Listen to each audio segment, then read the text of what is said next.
Guys, Jason Ninja here. Today we're talking about 5 upper body strengthening exercises. So these are our 5 go-to exercises that we do in our gym classes or any of the workouts that we do, and it's aimed at having balance across the body. So yeah, these are the most functional sort of exercises. A lot of them don't require any equipment, and the ones that do, yeah, they're the real key ones that we use in our workouts.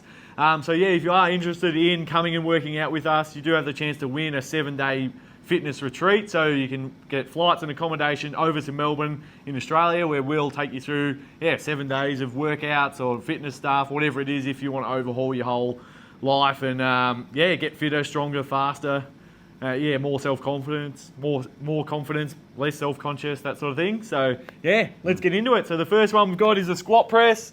So this is a multi-joint exercise, but yeah, it's really good for our upper body. So we're going to get our feet wide, go down into a deep squat, and then from there we power up into our upper body. So it's really functionally transitioning from lower body to upper body through a movement. So we get down, we load up the legs, and the upper body pushes up as we extend. So we're looking for extension from the ankles, knees, hips, and then the arms push up as well. So and push up.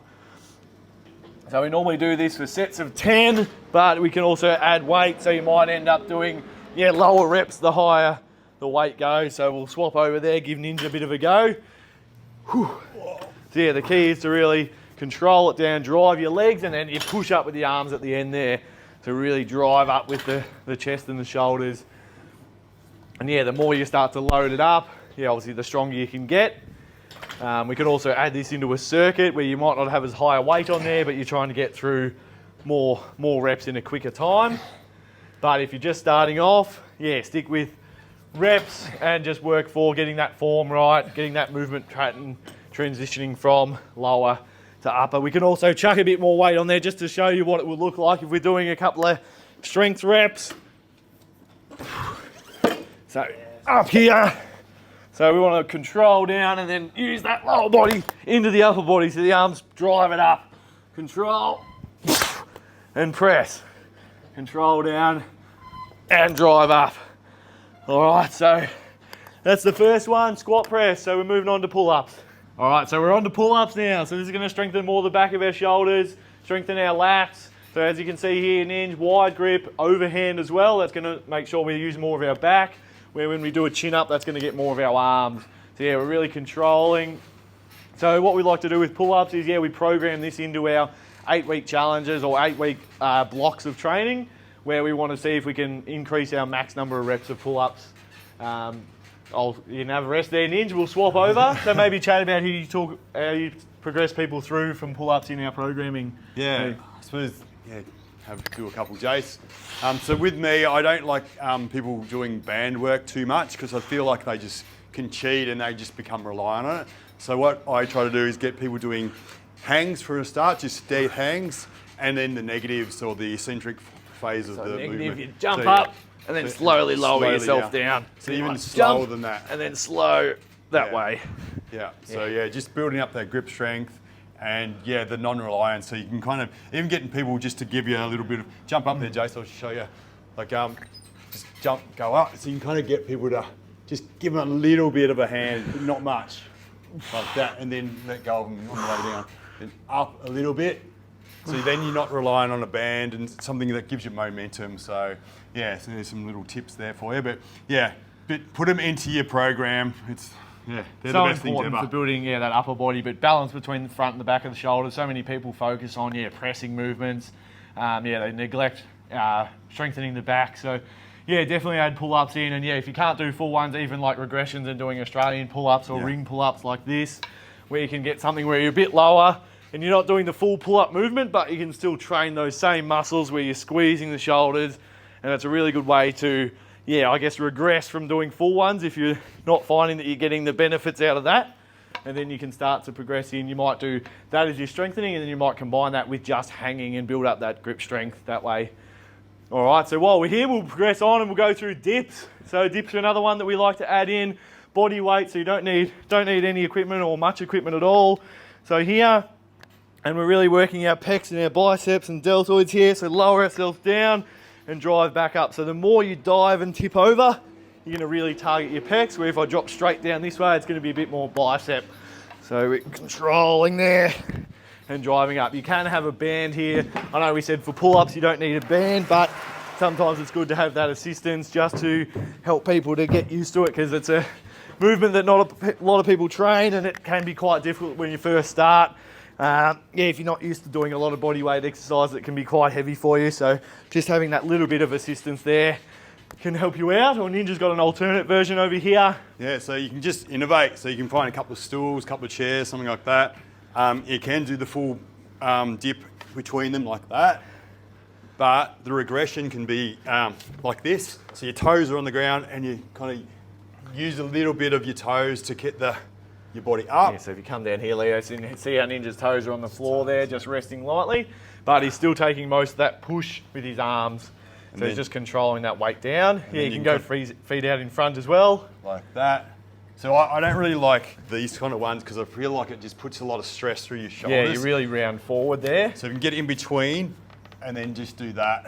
And then you can kind of get a lot of your chest and your front delt involved like that. So that's a little bit harder again. So just some variations there, but try and get to the point where you can do it for one like that. Yeah, and again, you can add these into circuits, or you can do them as reps and start to build up strength as you go. So yeah, you might aim to try and get to 10 or 1 if you're struggling to start with, and then you just got to keep doing it. You got to do it weekly and progress it in, and just that's the only way you're going to get better at it. So yeah, all right. Negatives as well. Did you just Negatives? say that? Yeah, you can do the same sort of thing where you lower yourself down. Just lower down really slow like that. And then you don't even push up. You just lower down, stand back up, and do it the other way. So you lower right down, just builds up. Just getting yourself used to actually controlling that body weight, not really going really fast. So yeah, controlled movements through these reps is really important.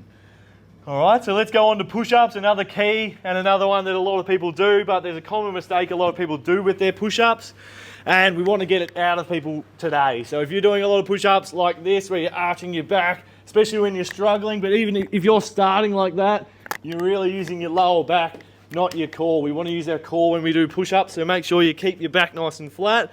We want our hands about shoulder width apart, and then we're going to slowly lower our body down to the ground and push back up. And again, full reps, all right? So none of these little half ones here. We see a lot of people that don't fully extend the elbows, so you want to go through full range of motion all the way down, chest to the floor, and push back up. And again, with our elbows, don't let them flare too wide, so you want to stay within that sort of 45-degree angle. So if you keep them tucked in tight, that'll be more your bicep. If you let them go out a little bit wider, you probably hit a bit more of your pecs doing that way, all right? So the key again, just to show you, when you're fatiguing and when you're doing push-ups, don't let that lower back arch. All right, keep your core locked on, control, and push back up. And again, this is another one we program in every time we're testing. Yeah, max reps. That way we're building up our strength. It's a good way to assess how your body's going. And yeah, again, body weight stuff, so you can do it at home, in between your other workout days and that sort of thing. So it's an easy exercise to progress and do a lot of. Yeah. Really good. Another little thing I see people doing is where they have their bum right up and they're just doing that. Yeah. Sort of thing. So half reps again. But for regressions, there's on your knees. So 45-degree angle, so maybe come to the side here, Leo, so you can see, yeah, there's a little bit of weight through his knees, but his hips are staying on that angle, so you're still getting a lot more of the upper body. Where if he shifts his weight back and has more of a bend in his hips there, so shift your weight back, that, and then bring your arms back again, Ninja. So if he's doing these ones, they're probably going to be a bit easier for him. So yeah, that's a way to progress on your knees as well. Is the lesser angle of the hips there is going to have more challenge for you. You can even like go against the wall for a start as well. Even easier, like standing up and incline. Just, I don't know where we've got to. On the mirror. Put your there, hands on the mirror. Just there like that. It just starts to get your chest activated and get you used to that movement. And like I think about my body being like a board, it can't bend. Yeah. Like that. And that kind of gets you in that mode to kind of lock the core in and all the glutes, everything kind of activates and just starts to work. Then you can progress it to on your knees, you know, the hands closer, then further out, then progress to be on your toes. And yeah. Another way you can also change your push-ups is a lot of people they just sort of let themselves go really quick, where you can think about pulling yourself to the ground. So you squeeze your shoulders and then you push away. So that way you're working both sides. So rather than just thinking about falling to the ground and then pushing back up, think about pulling yourself to the ground and then you've got to push yourself away. So you're working both muscle groups, front and back of the shoulder. So pull myself to the ground, push myself away. All right, so that's a way that you can challenge your body a bit more. It's a bit harder because you're probably going slower than if you just sort of let yourself drop and push back up. But yeah, push-ups are a great exercise. It incorporates the full body, as we said. Keep the core engaged, keep your back nice and flat. Yeah, we'll move on. Cable punches, the last one. So we'll move over here to the cable machine. So this is a great one for replicating how we want to sort of move around and adding in, again, core involvement into this exercise. So grab the cable, start at your armpit here. So we don't want to start all the way back. So it's here at the armpit. And I'm going to start with my rib cage rotated towards the camera. So the key here is starting to create connection in these slings in the body. So we're connecting our hip to our shoulder, but using the core line here. So if you come out in front, Leo, so you can probably almost see there should be an X pattern sort of coming across my body here. And then as I punch, the arm comes through, but my rib cage rotates to the opposite side here. So I come back, rotate, and as we punch, we rotate to the other side. So the difference is not just punching with the arm like that. So see how nothing's happening, but it's just using the shoulder. We want to incorporate that whole chain of muscles. So we rotate, wind up, and propel ourselves forward that way.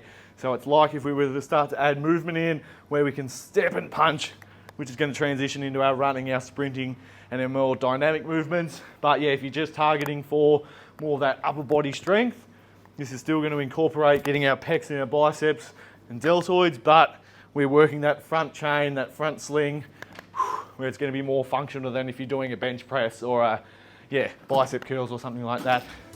So yeah, there's our 5 key upper body strengthening exercises. So definitely add them into your program if you're not doing them already. But yeah, the importance of programming is something that we really hone in here. So yeah, doing 7 or 8 week training blocks, so you've got something that you're always progressing your training.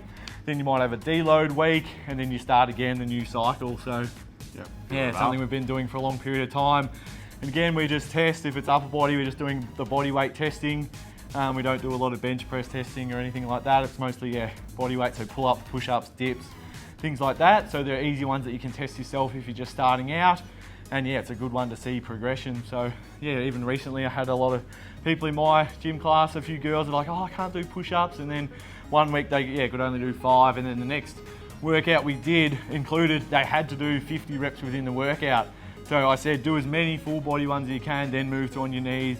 And then we tested literally like 3 weeks later, and both of them got over 20 reps, full push-ups. So they increased from not thinking they could do any to being able to do 20 full ones, just by also having confidence, because they've never actually tried to push themselves to do it, but also just actually doing the reps, doing the load, getting it done. So yeah, it's so important. But yeah, there it is, guys. So if you want to come over and train with us, there's a chance to win 7-day flights and accommodation and a fitness retreat or whatever it is you want to work on. Yeah, so we can change your life, change your programming, whatever it is, guys. Yep. Get on board, buy the MMT calendar, and you're in the running. Thank you. Done.